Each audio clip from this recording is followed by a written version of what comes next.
అందరికీ నమస్కారం. తెలుగు భాషా వ్యాకరణానికి స్వాగతం. ఈరోజు తెలుగు సాహిత్యంలో కొత్తగా వచ్చిన కవితా ప్రక్రియ అయినటువంటి నాణీల గురించి తెలుసుకుంటాం. దీనికి ఆద్యులు ఎవరు, ఇది దీని యొక్క లక్షణం ఏమిటి, అవి ఎలా ఉంటాయనే అంశాన్ని మనం ఈరోజు చర్చించుకుంటాం.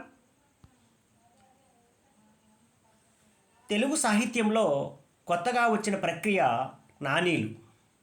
దీనికి ఆద్యులు ఆచార్య ఎన్ గోపి గారు.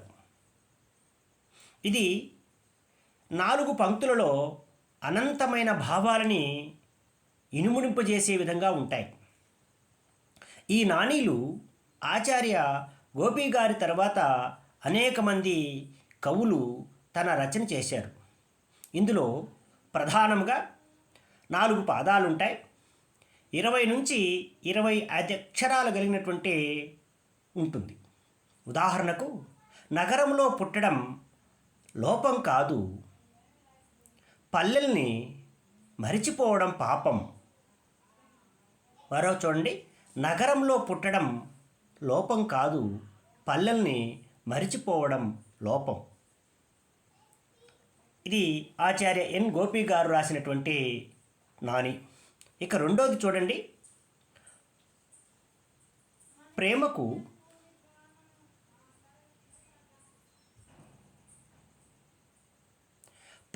అర్థం వెతుకుతున్నావా, చూడాల్సింది నిఘంటువు కాదు అమ్మ ముఖం. చూడు ఎంత బాగుందో చూడండి. ప్రేమకు అర్థం వెతుకుతున్నావా, చూడాల్సింది నిఘంటువు కాదు అమ్మ ముఖం. ఇది నేతల ప్రతాప్ కుమార్ గారు రాసినటువంటి అంశం. మరికొంత సమాచారం కోసం తెలుగు సాహిత్య విమర్శ సిద్ధాంతాలు ఆచార్య వెలమల సుమన్న గారి పుస్తకాన్ని చదవండి.